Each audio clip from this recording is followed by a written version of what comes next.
Et salut à tous, bienvenue sur PS2 Channel et aujourd'hui, petite vidéo, encore un top 10, mais cette fois-ci ce sera le top 10 des mes plus belles affaires que j'ai trouvées en magasin ou en brocante.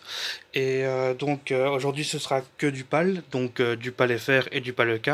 Bon, faut savoir que moi je ne suis pas le plus grand fan de PAL FR, j'aime bien avoir des versions en PAL FR, mais je ne suis pas malade si je trouve une PAL EK, justement j'essaie toujours de prendre la version qui est moins cher. Donc moi, ça me dérange pas d'avoir des jeux en anglais. Justement, je préfère mettre tout le temps mes jeux en anglais, donc ça me dérange vraiment pas. Et si ça me permet de payer moins cher, ça m'arrange aussi dans un certain sens. Donc voilà pour le petit mot d'entrée. Donc on commence directement avec une version pas le cas de Hunting Ground. Je vous avais déjà montré dans mon top 10 des jeux PS2 les plus chers en Jap. Donc Hunting Ground, en fait, je l'ai eu pour 50 € en 2018 celui-là. Donc je me suis très heureux parce que la version pas le EK en fait se vend dans les 150 € quand vous allez me dire oui mais c'est pas une affaire, c'est 50 €, c'est très cher quand même. Mais en fait non, c'est une version qui est sous blister. Bon là je l'ai mis sous une protection plastique, hein, comme vous pouvez voir, hein, ça s'achète aussi. Donc mes plus gros jeux, en fait, je mets, même s'ils sont sous blister, je les mets toujours sur des belles protections comme ça. Donc voilà, 50 € pour une version sous blister, franchement, c'est une somme, mais c'est quand même une très très bonne affaire, hein, quand même. Surtout que si vous voulez la version pas les faire de ce jeu Hunting Ground, là on est plus dans le 200-250 €. Et si vous voulez maintenant la version PAL EK en sous blister, elle est dans les 150 € en PAL EK. Donc voilà, une très très bonne affaire. Hunting Ground, vraiment un super super jeu, un très très bon survival horror celui-là. Vraiment vraiment excellent. Donc en plus d'être un jeu rare, c'est un jeu qui est très très bon aussi, hein. Enfin, si vous aimez bien le style survival horror comme ça, mais moi c'est vraiment mon style de jeu préféré, c'est survival horror. Euh, Ensuite, on a une autre affaire que j'ai fait, toujours une version pas le cas, hein. Donc celui-là c'est le Castlevania Curse of Darkness, trouvé celui-là en 2018. C'est une version qui est sous blister aussi, hein, donc on peut voir aussi le livret ici. Donc celui-là j'ai juste mis j'ai deux boîtes de protection, soit des pochettes plastiques, ou soit pour les plus gros jeux, des boîtes en plastique carrément, hein. Enfin des grosses boîtes comme celui-là. Donc voilà. Et donc pour celui-là, je l'ai trouvé à 30 € celui-là, donc j'ai vraiment halluciné. Je l'ai trouvé dans un magasin au Portugal en fait, donc une version pas le cas au Portugal à 30 €. Alors franchement que en général la série Castlevania, même pour ses épisodes en occasion, cote très très fort. Mais peut-être que c'est parce que le vendeur n'était pas au courant de ce qu'il avait. Et donc ouais, j'ai mis pour la version PAL EK, vous êtes dans du 160 € pour avoir sa version blister. Et si vous voulez la version PAL FR du Curse of Darkness en sous blister, ce sera plus dans les 200-250 €. Voilà. Ensuite, encore une petite affaire ici, on est dans le Metal Gear Solid 3 Subsistance. Alors, je vous l'avais déjà montré dans une autre vidéo. Moi je l'ai eu pour 20 €, mais c'est logique, hein, puisqu'il y a beaucoup de traces dessus, donc il n'est pas du tout en bon état, hein. Mais bon, comme j'avais dit, je ferai avec. Bon, là j'ai trouvé celui-ci en 2021. J'avais dit dans ma vidéo présentation de Metal Gear Solid 3 Snake Eater que ce jeu-là était dans les 70-80 €. J'ai fait une petite erreur. En fait, il s'avère que ce jeu-là, contrairement aux autres big box, eh ben, elle descend en fait. Là maintenant, on la trouve plus après mes recherches de cette vidéo. J'ai trouvé qu'en fait, on peut la trouver franchement pour 40 €. Donc moi, je l'ai eu pour 20 €. Donc c'est la moitié. Donc j'estime ça comme une bonne affaire. Mais en fait, j'avais trop surestimé la valeur de ce jeu, alors qu'on peut le trouver facilement pour entre 40 et 50 €. C'est vraiment une super belle boîte, hein. Moi, j'aime bien les boîtes comme ça. Il y en a plusieurs sur PS2 comme ça. Donc voilà pour ce Metal Gear Solid 3 Snake Eater.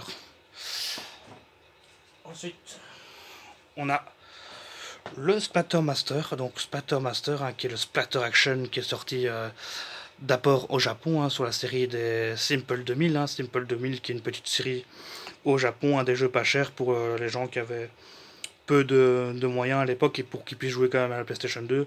Les éditeurs faisaient les Simple 2000 faisaient des jeux très abordables pour pas trop cher en fait. Et donc 505ème Street, hein, qui est l'importateur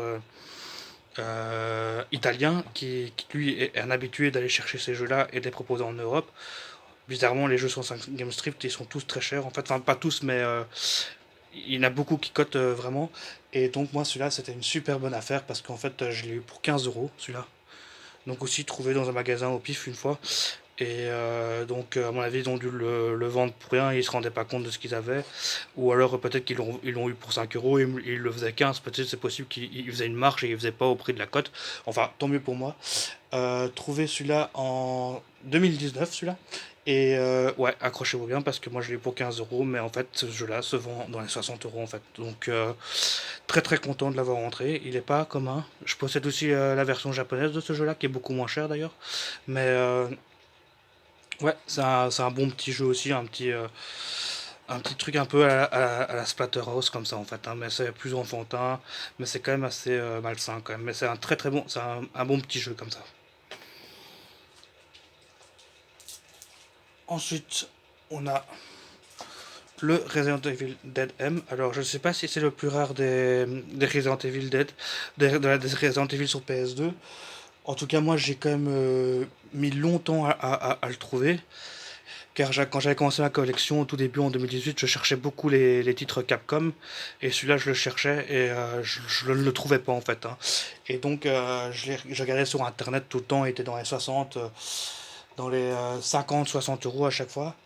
Et puis un jour, je trouve un magasin, dans un magasin Smart Toys, un Smart Toys qui est en Belgique, hein, c'est un peu l'équivalent de, du Micromania en fait, hein, c'est une franchise de magasins qui ont plusieurs magasins dans toute la Belgique. Et en fait, j'ai trouvé ça dans le Smart Toys près de chez mes parents, donc en dehors de Bruxelles. Et donc du coup, celui-là, j'ai pu le trouver pour 12 euros. Donc en 2018, donc je trouve que c'est une bonne affaire, surtout qu'il se vend dans les 50-60 euros. Donc franchement, assez content, hein. Et pour le Resident Evil Dead M, hein, c'est un shooter comme ça celui-là. Donc voilà. Ensuite, un autre survival horror, hein. Bizarrement, hein, les survival horror sur PS2, c'est la même chose que les shoots, hein. Les shoots 'em up et les survival horror, c'est des jeux qui sont très chers sur PS2. En fait, ça monte beaucoup. En fait, il y a beaucoup de survival horror et beaucoup de choses sur PS2 qui sont recherchées. Notamment ce Forbidden Siren.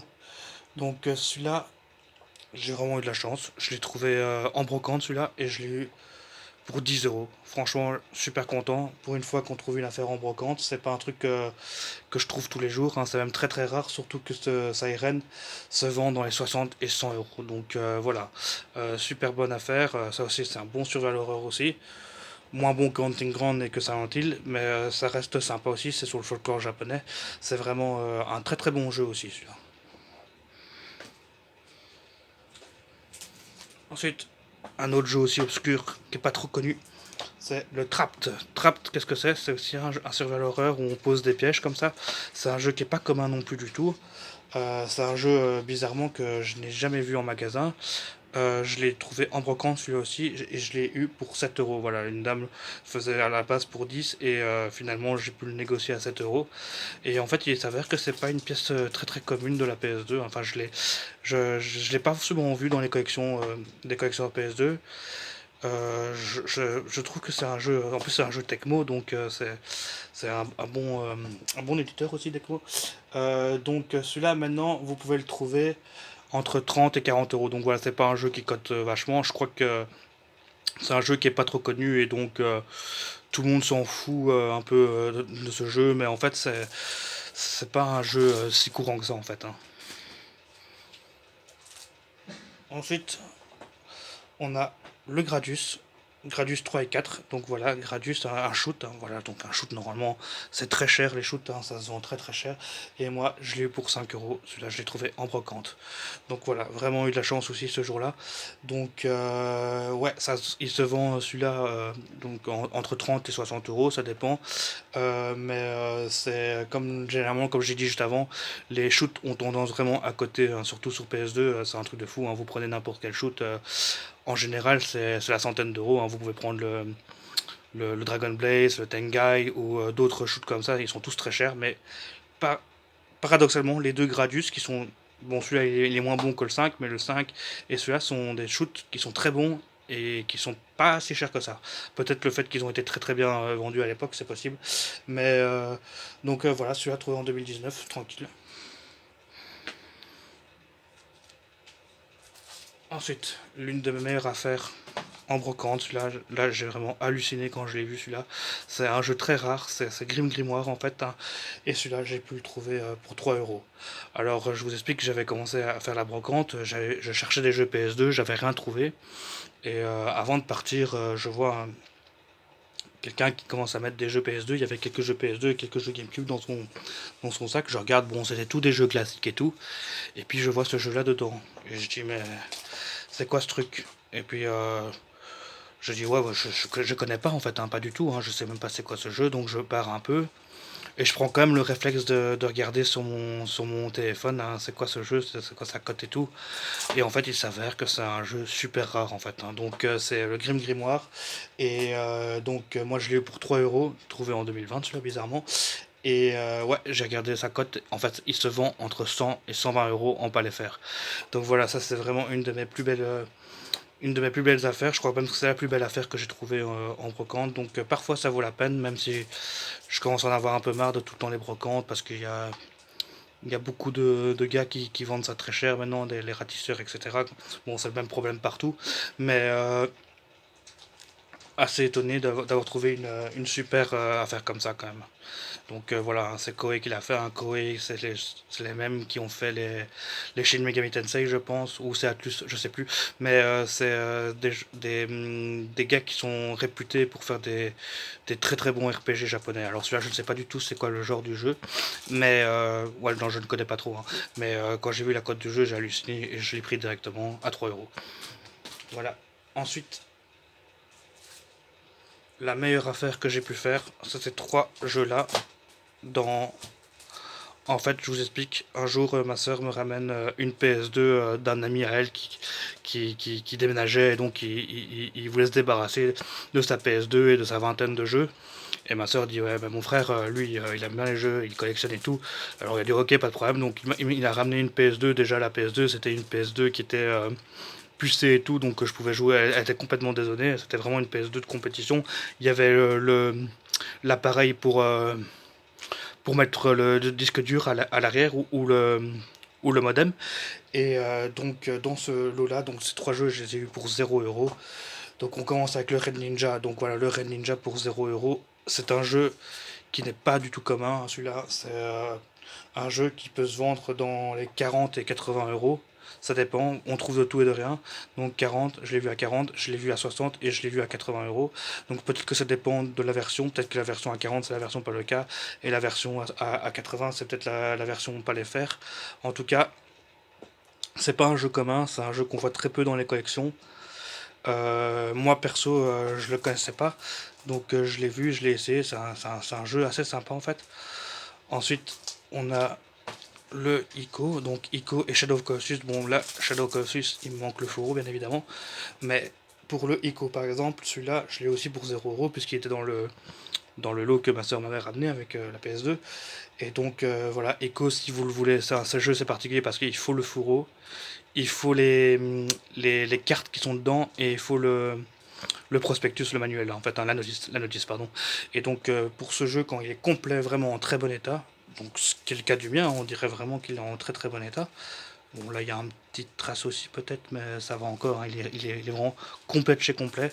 Et donc, ce jeu-là se vend dans les 80-100 euros quand il est complet en palais fer. Donc voilà, donc pour vous dire, c'est vraiment super super super bonne journée ce jour-là, franchement. Merci à ma soeur pour ça. Et ensuite, il avait aussi le Shadow of Colossus dedans, mais malheureusement, il manque le fourreau. Bon, je vais pas m'en plaindre parce que c'est vraiment un jeu que je voulais rentrer pour ma collection. Et justement, je les cherchais déjà depuis. Ça, c'est en 2022. Et ça fait depuis longtemps que, depuis le début que je collectionnais, que je cherchais ces deux jeux-là parce que c'est quand même des jeux mythiques de la PS2. Hein, c'est quand même deux gros jeux. Qui ont vraiment apporté quelque chose à la PS2, hein. Donc des jeux poétiques.